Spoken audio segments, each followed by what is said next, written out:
Hey guys, coming at you from Missouri, talking about energy efficiency, standards in building, and cost to achieve those energy efficiency standards.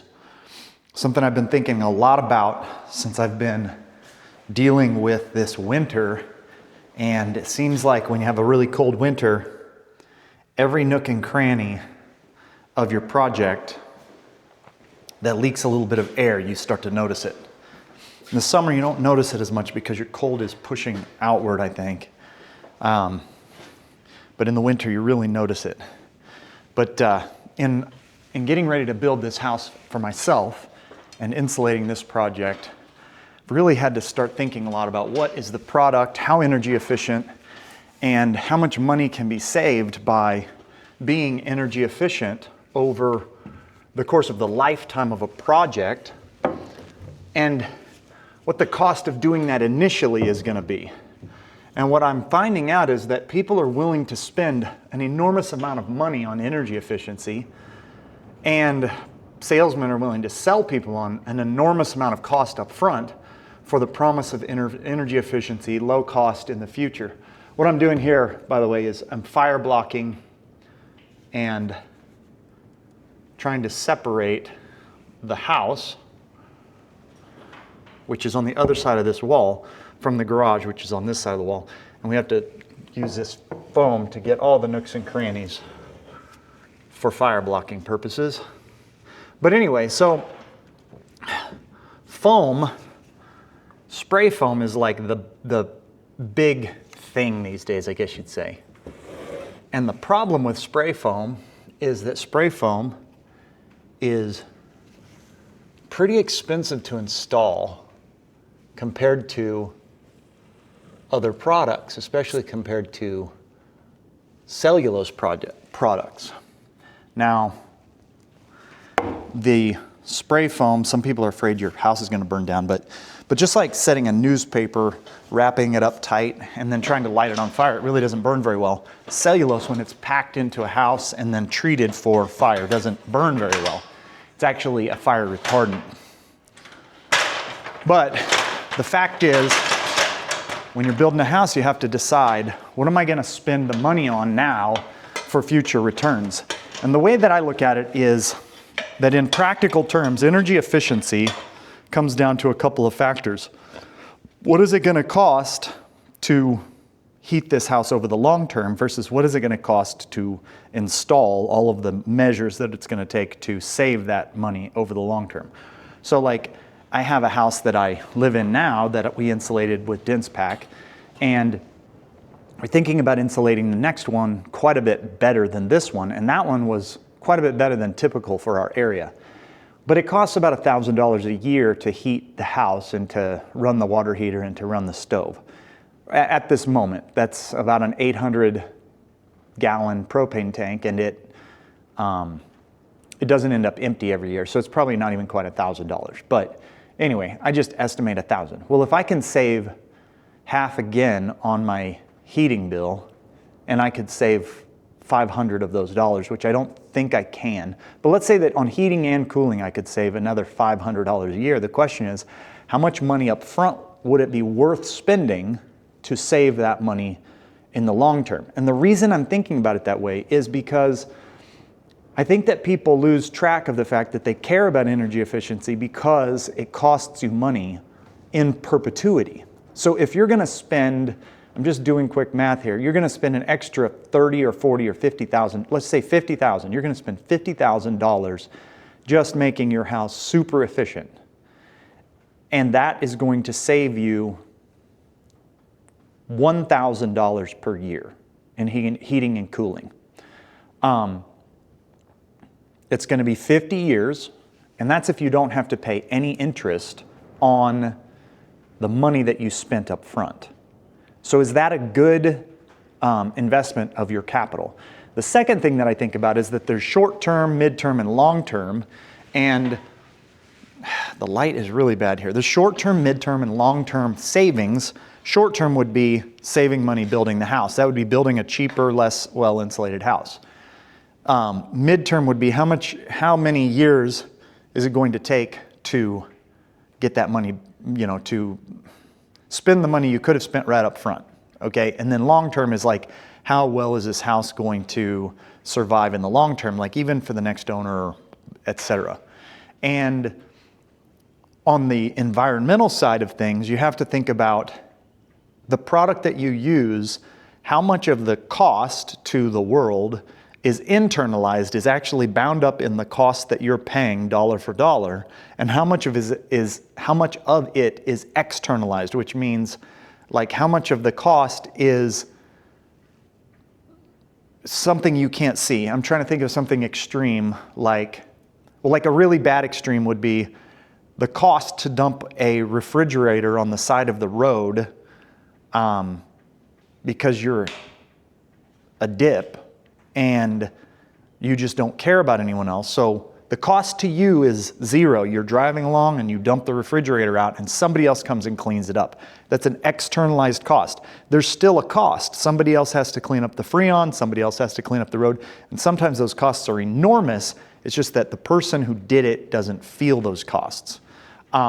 So with house building, there's a thing called net zero, and it's like a formula that they try. And I think they genuinely are trying to figure out how good of a house can we build, how tight, how well insulated, and they put all of this stuff into a formula. And a lot of times a house will rarely get to net zero just using standard equipment. And so what they do is they go, well, we'll assign so many points if you put solar panels or a wind generator on your property. We'll give you more points to get you to zero. The problem with this is that it doesn't take into account how much cost is externalized. It doesn't have any way of predicting the fact that solar only makes electricity when the sun is shining.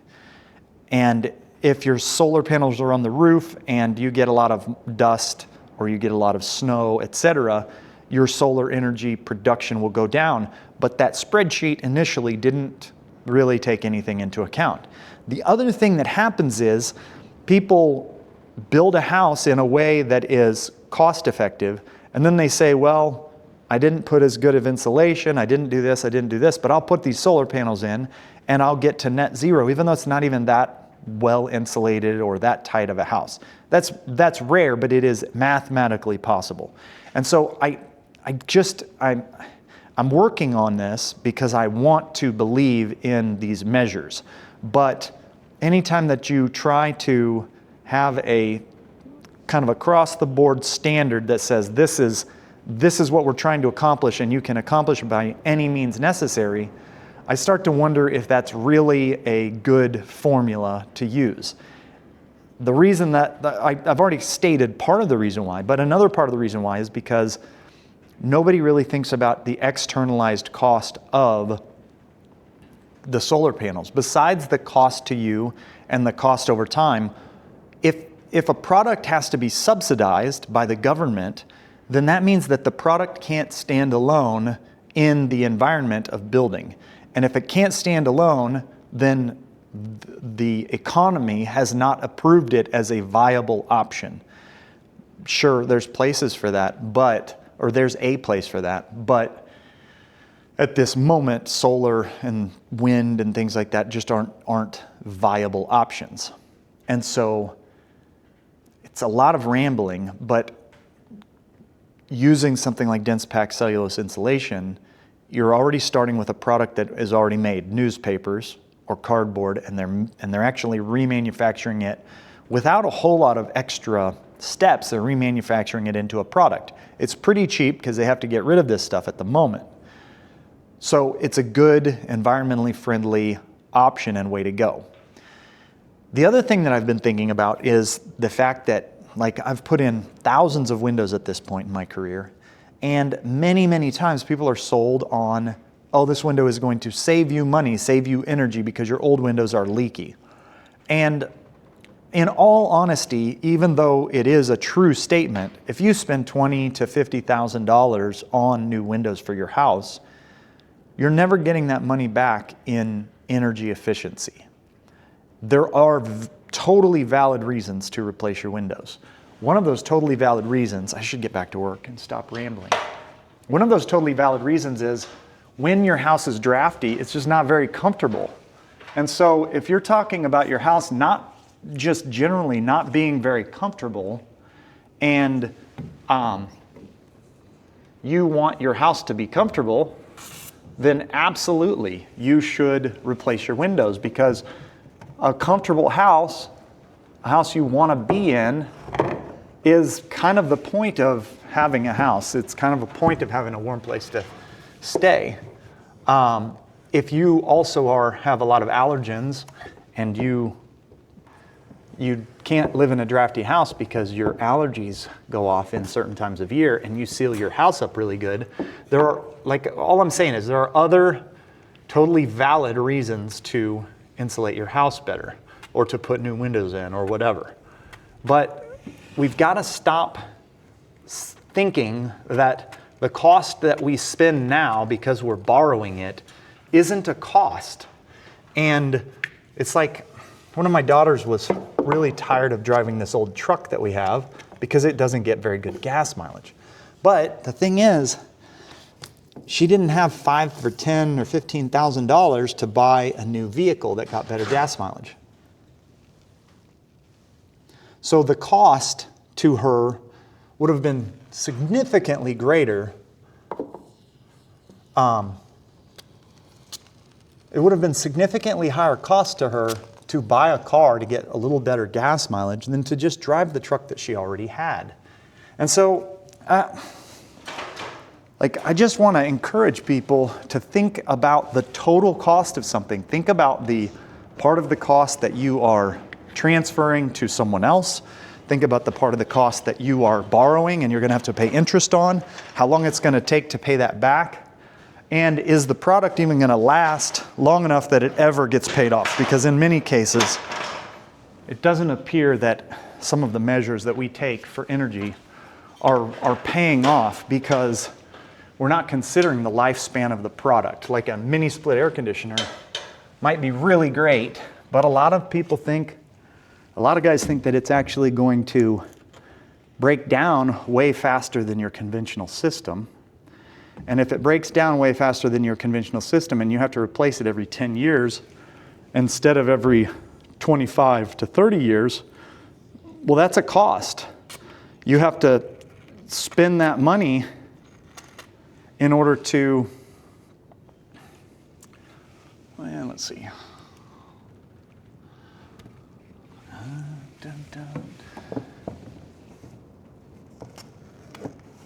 Can't really do this with one hand, can I? Wow. What a mess. What a mess. All right. Well, I think I've rambled on long enough. I hope that this is useful to you. And if I'm going to try and get better at these, explaining my thought process on some things with building. So, if you want to come along for the ride as I learn how to actually film something and communicate about these things, I have a lot more experience building stuff than I have a lot more experience building things than I do running a camera. So keep that in mind. I might actually have something useful to say or something you could learn from. And I'm also interested to hear other opinions on these things, because I really am trying to build the best houses possible for the money and make sure that my clients are getting the most bang for their buck. So, here we go. Here we go.